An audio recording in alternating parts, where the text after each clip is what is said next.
Damiens qui est à la tête de Fourmi. Oui, c'est Hein, pas lui tête la d'affiche, fourmi, c'est pas lui, c'est la un fourmi. petit garçon. Qui est juste à côté de lui. C'est un film de Julien Rapneau. On les connaît, les Rapneau. Il y a Jean-Paul, le papa. Julien, c'est le fils. Il a 47 ans, c'est son deuxième On film. est le chanteur-musicien aussi. Martin Ouais. Rapneau, c'est le frère. Il compose la musique de ce film-là. Très bien. Julien Rapneau, il avait fait, vous vous souvenez, avec Noémie Lvovsky, Rosalie Bloom. C'était une BD. oui. Là encore, il adapte une BD espagnole. Ça se passe plus en Espagne, ça se passe dans le Nord. Et on va suivre les aventures de Fourmi. C'est Théo. Pourquoi on l'appelle Fourmi? Parce que c'est le plus petit de son club de foot. Aïe. Et il est très doué. Bon, il est un papa, c'est François Damiens, qui va pas bien. Normal, il vient de divorcer. Alors, il boit trop, il a plus de boulot, il fait des esclandres partout où il passe. Donc, Fourmi a une idée. Il va monter un mensonge, un gros mytho. Il va dire à son père et à tout son entourage qu'il est sur le point d'être recruté par un grand club de foot international, Arsenal, pour pas le nommer. Donc le gamin se retrouve empêtré dans un mensonge pas possible. C'est un joli film, c'est pas The Comédie. D'accord, voilà, Mais attention, soyons honnêtes. c'est humaniste, sympathique, bien joué. Et surtout, on a le petit Malhomme Paquin, vous allez voir, vous allez le reconnaître, vous l'avez vu il y a pas longtemps. Et puis quand François Damiens est dans un Ouais, film, talent. on Bah, y va. Je oui. les ai rencontrés. François Malhomme, bonjour. Bonjour Charlotte. Ça s'est bien passé l'été? Ouais, très Les bien. vacances? Ouais. Malhomme, t'as fait des devoirs de vacances ou pas? Non, jamais. Et alors, comment ça? Non. Moi, c'est full vacances, full repos, Netflix, piscine. Tu rentres en quelle classe, là? 3e. Et François, vous rentrez en quelle classe? 4e. Bah, ça fait une demi-heure que je t'attends. T'as dû oublier. J'y vais, sinon je vais être en retard. Malhomme, on t'avait rencontré il y a très peu de temps, en décembre dernier, c'était pour Rémi sans famille, on avait C'est fait une ça. interview avec Daniel Auteuil. Oui. Là, tu es avec François Damiens. Oui. Ça y est, ta carrière d'école, c'est parti, là. Bah, j'espère. C'est énorme. 2 premiers rôles, quand même, Ouais, qui se j'ai eu suivent. pas mal de chance, ouais. François, il en a sous le pied. Ah il a bah du c'est moi talent, qui ai eu lui beaucoup de aussi. chance, sincèrement. Parce que, en fait, il ne joue pas, Malhomme. Il est. Et, Ouais. et je trouve que c'est la plus grande qualité pour un acteur. Et puis, il est très facile à vivre aussi, quoi. Il n'est pas comme certains petits comédiens ou acteurs qui la jouent un peu star. Maintenant qu'il t'a vu jouer, il trouve que tu es trop petit. Alors?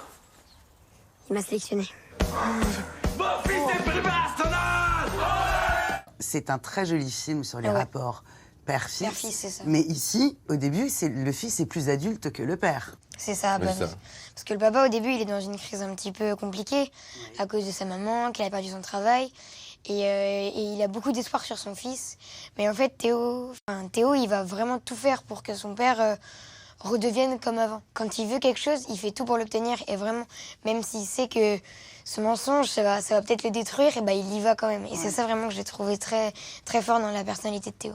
Est-ce qu'il est bien en promo, hein? Ouais, il est génial. Mais attends, dis-nous Je me en demande vrai, pourquoi comment je ça suis se passe? venu, Est-ce que tu as quelqu'un qui t'aide à dire, bon, demain, tu vas rencontrer des journalistes, il va falloir que tu dises un peu ça, pas ça. T'es coaché un peu ou pas? Pas du tout. On me dit juste, demain, t'as une interview sur Télématin. Ouais. Et je fais OK. Et après, je vais aux interviews et je parle. Il a fait ça pour son père, pour le sortir de son trou. Mais t'as pas à t'occuper de lui, t'es pas responsable de tout le monde, hein. Et cette fois-ci, vous allez vous battre. C'est mon truc, la bagarre. François, le foot dans la vie, c'est votre truc ou pas?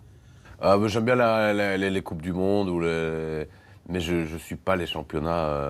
Taper un peu le ballon ou pas? Un petit peu En comme ça. Belgique, avec Poulvord, c'est Bah, pas un des petit petits peu, trucs, un si, petit si, on a peu. déjà fait des matchs de football ensemble, Ah, effectivement. voilà. Ouais. Et toi, Malhomme, t'es Ouais, fan de foot, non? Moi, je suis grave fan de foot. Moi, je suis pour le PSG. Mhm. Je suis la Ligue 1, la Ligue Europa, la Liga. Parce qu'il faut savoir qu'on a regardé le match France-Belgique et tous les deux. J'étais Ouais. sur ses genoux. Ouais. Vas-y, Benjamin Pavard. Benjamin Pavard, je ne crois pas que vous connaissez. Il sort de nulle part, une frappe de bâtard. On a Benjamin Pavard. J'adore. On termine là-dessus. Merci Voilà. François, merci Malhomme, bravo. Merci, Charlotte. Et avant de passer au service sport, Charlotte, une petite info. Ouais, une info qui vous intéressera. Une belle initiative cinéma. 2e édition du festival Paradisio. À partir de demain jusqu'à dimanche, ça se déroule en Seine-et-Marne, dans le 77, à Flégy. Qu'est-ce qui se passe? Projection de films du patrimoine, des films anciens, mais aussi le village va être transformé en plateau de cinéma. Ils vont reconstituer des plateaux de scènes cultes, les Tontons Flingueurs, Hôtel du Nord. Voilà, tout ça sur la place du village. C'est fait par des bénévoles. C'est gratos, c'est ouvert au public. C'est bien, non? 30 août, 31 et 1er septembre. Voilà.